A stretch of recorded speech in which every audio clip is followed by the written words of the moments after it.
Greetings and salutations, you witless peasants. It is I, Professor Lunatic, and welcome to the third and final installment of Inkwell Insanity. The Minotaur's my butler, the Cyclops my valet, a centaur drives my chariot that takes me down the way. For a river made of fire, through a street that's paved in bones, I got a dozen zombie skeletons to walk me to my throne. In the lands of the dead, heck boy ain't it grand, I'm the overlord of the underworld, 'cause I hold horror's hand. In the land of the dead, I'm dark side royalty, I'm far renowned in the underground, and you can't take that away from me. No, you can't take that from me.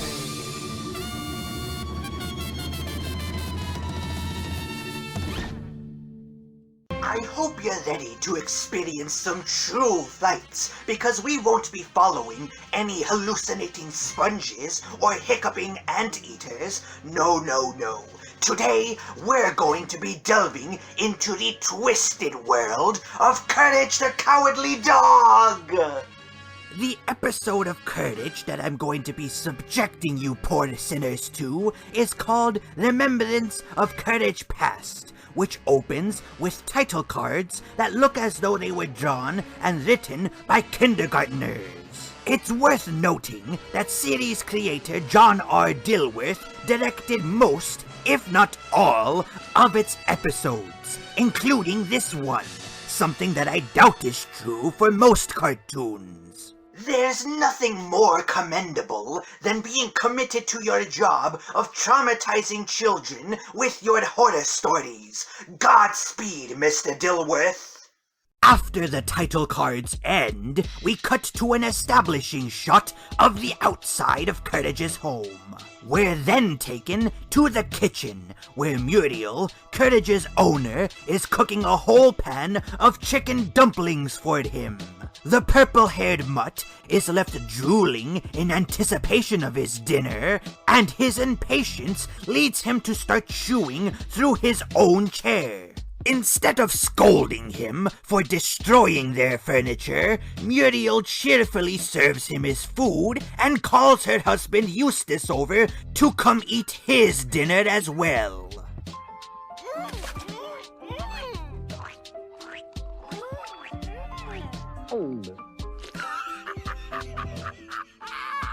Jesus, for the dog, he sure eats like a pig. What the hell did Muriel put in these chicken dumplings to make his muck look like that?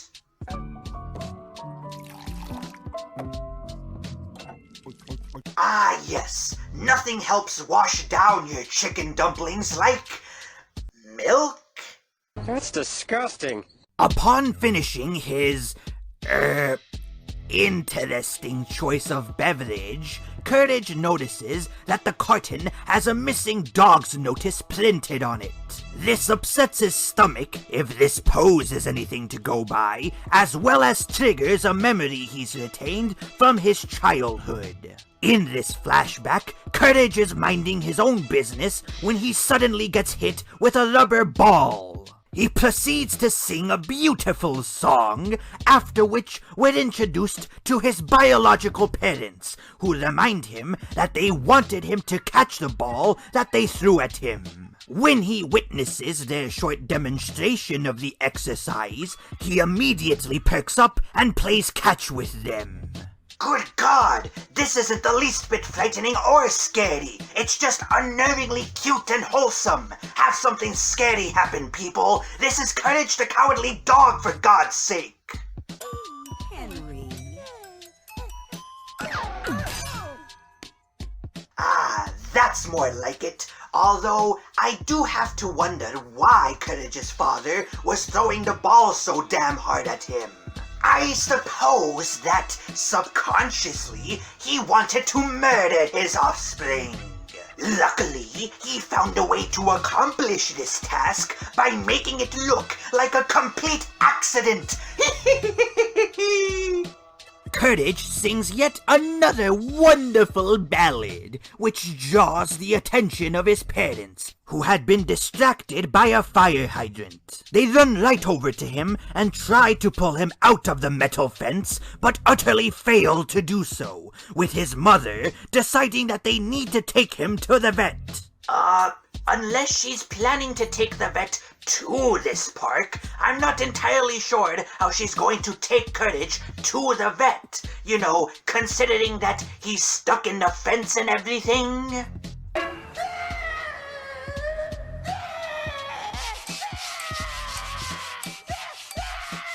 Whoa, whoa, whoa.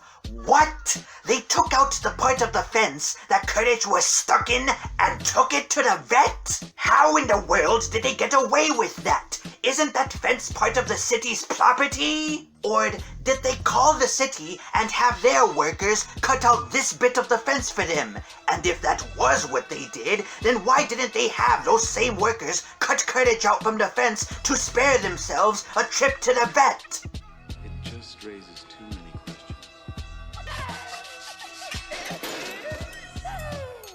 Damn, that is one tough nail filer if it was able to cut through solid steel. Where can I buy one like that? It would make for quite a useful torture device. Okay.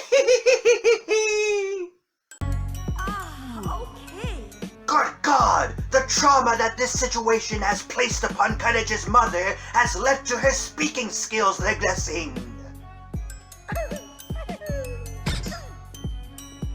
May I talk with the two of you for a moment? In private. Sure thing, oddly intimidating doctor. Looking to distract our infant protagonist, the vet sticks a comically large lollipop into his mouth, and the unassuming puppy goes to town on it. All goes well until...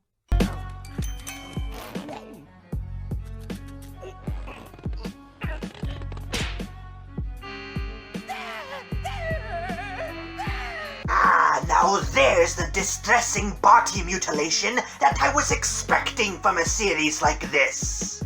A whimpering Courage runs into the vet's office to seek some comfort, only to discover that nobody's there. He then hears the far-off cries of his parents, and he runs into the hallway to investigate. There, he discovers that the supposedly friendly vet has abducted them and is taking them someplace. Before we can see what happens next, however, we snap back to the present, where Courage has been reduced to a catatonic state thanks to his memories. Eustace barges in and demands to know where his dinner is, to which Muriel serves him his own chicken dumplings.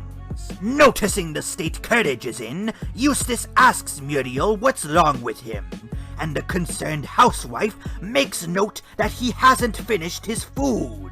She gives it a whiff to see if there's something wrong with it, but comes up empty. Dumpling hogging dog. Human food's too good for you. Muriel, from now on it's dog food for the dog. And this, dear viewers, is why Eustace is my favorite character on the show. Courage fails to react to getting hit in the face with his own dog bowl, and we see a whole night go by. The next morning, Muriel walks into the kitchen to discover that not only is Courage still sitting in his chair, but the milk carton was left out as well. What the hell is the matter with you, Courage? I don't care if you're in the middle of a nervous breakdown. You always put the milk back in the fridge if you're not using it, you monster. Why is that dog still sitting at the table? And why did we all collectively leave the milk out? Eustace, I'm worried about Courage. I think he's not well. I've got just the cure. Booga booga booga! Well, that didn't work. Time for Plan B! Mama. Mama. Mama. Muriel suggests that they take Courage to the vet, which freaks the mutt out and triggers yet another flashback to his childhood. Picking up from where the last memory left off, the terrified puppy follows the vet into another hallway, only to lose him in an endless series of doors. Courage opens them up one by one, coming across a vast assortment of weird inhabitants, and it's during this montage that we get easily the most disturbing scene in this episode.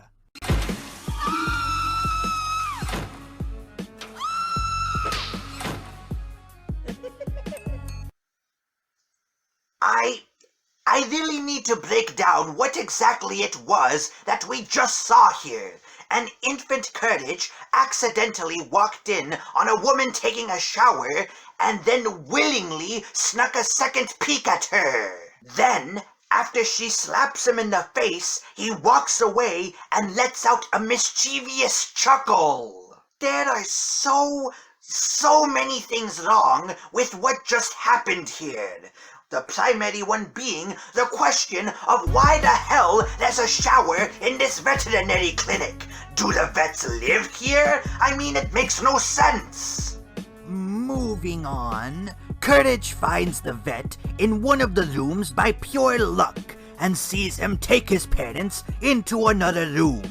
He screams in horror, and we return to the present day, where he's also screaming in horror as Muriel and Eustace take him to the same damn vet. Because, you know, why the hell wouldn't they?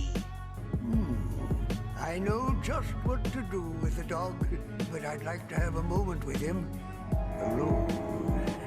But you didn't even tell us what the problem was. Of course, Doctor.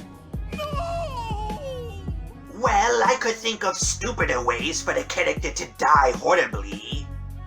No need to be afraid, Courage. We'll be right outside.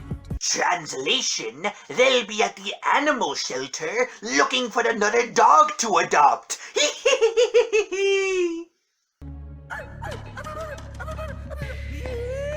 Wow, the main character of a horror show doing something smart for once? This just got interesting. Muriel and the vet chase after Courage, who runs all the way to the back of the building. Eustace, on the other hand, takes the even smarter route and abandons the stupid dog to his fate. Courage steps into the same room he saw the vet in as a baby, and we cut back to the past, where the infant struggles to get the next door that the vet walked through open. He eventually succeeds by using his freakishly long tongue to flip the lock, and he sees the vet shove his parents into a giant rocket? Well, of course, because all veterinarians have these giant rockets installed in their offices. Courage hides from the vet's line of sight by morphing his body into the shape of a nearby chair, which in all fairness is a rather funny visual gag, and we see his parents desperately bang on the window while crying for help. As Courage runs over to try and save them, the vet begins the process of firing the rocket into space. Courage bangs on the door with his paws, but that proves ineffective, and the situation grows dire when a loud, minute-long countdown begins. The hatch for the rocket opens, and as Courage seemingly waves goodbye to his parents, the vet finally notices him. Before we can see what happens, though, we're returned to the present, where the vet has managed to catch Courage with the same net he used on his parents. Great job, hero. You're definitely doing your family proud with your stunning intelligence. Ready for the trip?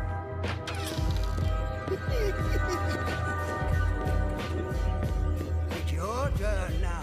I'm surprised that this vet even remembers who Courage is, considering how long it's been since the last time he visited this place.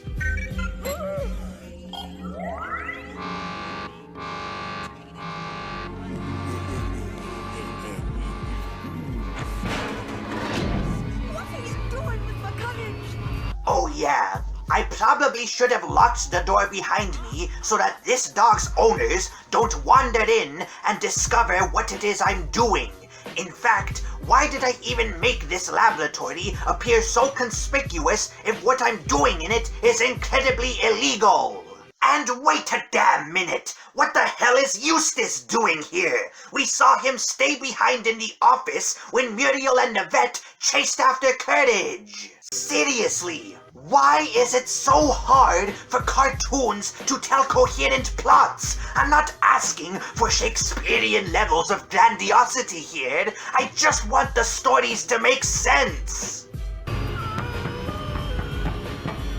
You've seen too much. You'll be the first humans to see my secret experiment at work. Breeding dogs in space is the future. Oh God, where do I even begin with this? First off, I would like to congratulate Muriel for being defeated by a net that doesn't even cover the entirety of her body. That is the lamest way that I've ever seen a cartoon character go out. Second off, you cannot seriously expect me to believe that this is the first time that any of the owners of these dogs have discovered what this vet was doing. He hasn't exactly done the best job of keeping this stuff under wraps. Third off, why is he building an army of super mutant dogs? Is the military paying him to do this? Is he trying to build up his own army that he can take over the world with? Is he a closet zoophile? What? And how does growing up in space turn these dogs into muscled menaces? Forget that. How exactly are you planning to transport these dogs back to Earth while keeping them under your influence? Have you been taking routine trips to space to train these dogs in between veterinary appointments? Fuck it. We're almost done with this episode, so let's just speed through it before I end up giving myself a headache. After Courage and his owners protest the vet's actions, we once again cut back to the past, where our infant protagonist finds himself being chased around by the vet. After circling around the rocket in the world's worst game of tag, Courage spots a garbage chute and jumps into it, landing right into the dumpster that's sitting outside the clinic. He climbs out of it and just barely happens to catch his parents blasting off into space, and the teary-eyed mutt waves them goodbye. And yet another important lesson has been taught to children. Never spend any quality time with your parents, or else they will be blasted off into space, never to be seen again. We abruptly smash cut to the rocket timer in the present, which is counting down as the vet shoves Muriel and Eustace into the rocket. Unfortunately, Courage manages to hop out of the rocket while this is going down, and he makes a mad dash around the walkway.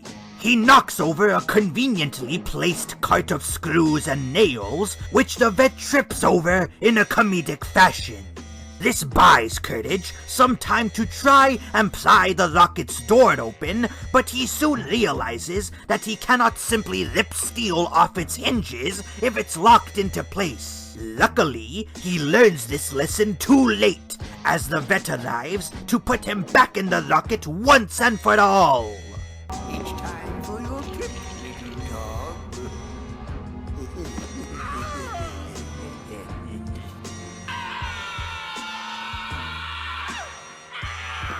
Damn it! If only I'd had the sense to not keep my stethoscope on!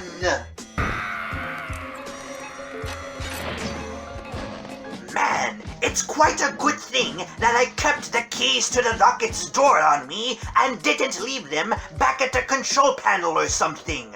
Otherwise, my plan would have gone off without a hitch. How has this man gotten away with these abductions for so long if he's a goddamn idiot? My God, I've reviewed 3 different episodes of 3 different shows, and somehow each of them have had a supposedly smart character do something fucking stupid. Has a poor lighting curse just befallen me or something?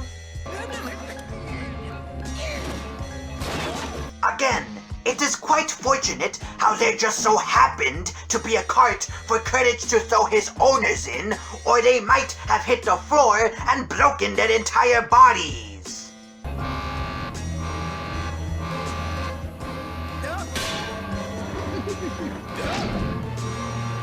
Lamest villain ever!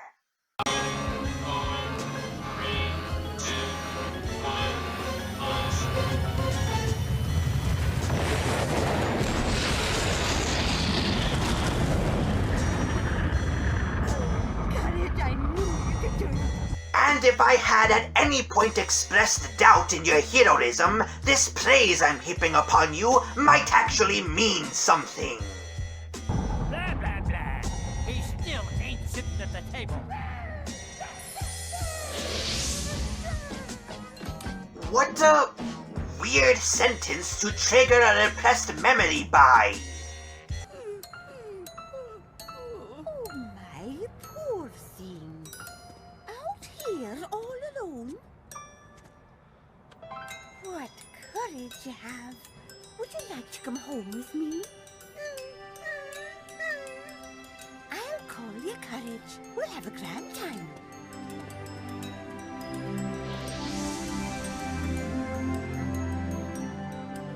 Isn't it grand being together? Our cozy wee family. What in the name of God is this? This isn't the least bit menacing or nightmarish. It's just ridiculously sweet and heartwarming. Are you fucking joking? I specifically chose to cover this cartoon because it already had a reputation for being terrifying.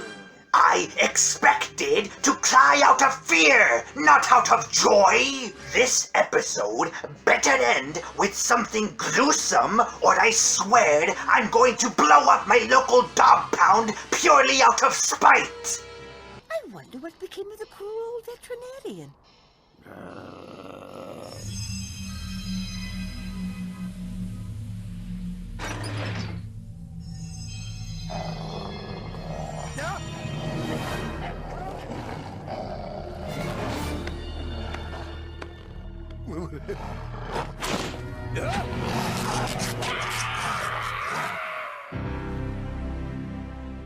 That doesn't count! Poetic justice is only satisfying if you're a good person, and I am not good! I am a master of evil! Oh, this is terrible! This is just terrible! I have been trying to strike fear into the hearts of you wretched worms for the past month, only to be foiled at every possible turn! There's no way that I could make any of you mad now! Unless I were to take over this channel permanently and show all of you horror cartoons for the rest of time. Yes, it's the perfect plan. After all, Skyrim is one of the most addictive games ever created, meaning that Alex will never catch on to what I'm doing. Welcome to your eternal doom, viewers.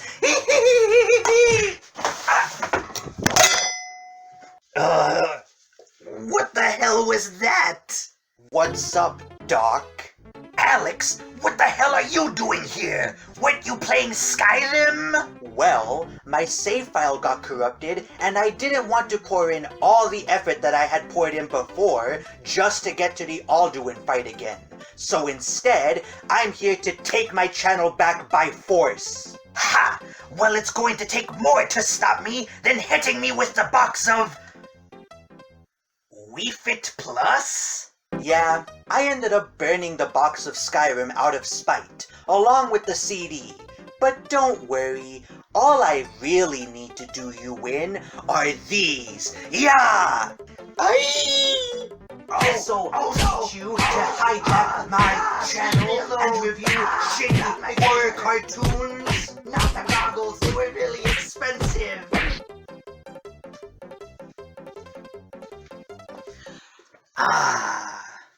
Hey everybody, Alex the Critic here, and I'm really sorry for letting my guard down. Rest assured, I'm gonna be putting this channel back on track, just as soon as I wrap up whatever bullshit the professor put you guys through. Now, let's see, what exactly was he reviewing? Ah yes, the Courage the Cowardly Dog episode, Remembrance of Courage Past. Well, since the professor was the one who reviewed the episode for y'all, I think it's only fair if we let him give his final thoughts on it. So, Professor, what did you think of the episode? I rate it a chicken dumpling out of 10. Well, that's a good enough conclusion for me. Now, I figured that the best way to get this channel back to normal would be to start making some of those videos that I promised you guys I would make a long time ago. So, what's first on the agenda? Oh, wonderful. Well, you make the bed, you lay in it. I'm Alex the Critic, and happy Halloween! I'll see you guys next time.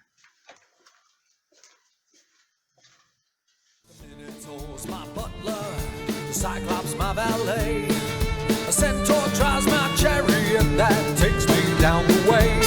A river made of fire, through a street that's paved in bones. I got a dozen zombie skeletons to walk me to my throne. In the land of the dead, heck boy ain't it grand. I'm the overlord of the underworld, 'cause I hold horror's hand. In the land of the dead, I'm dark side royalty. I'm far renowned in the underground, and you can't take that away from me. No, you can't take that from me.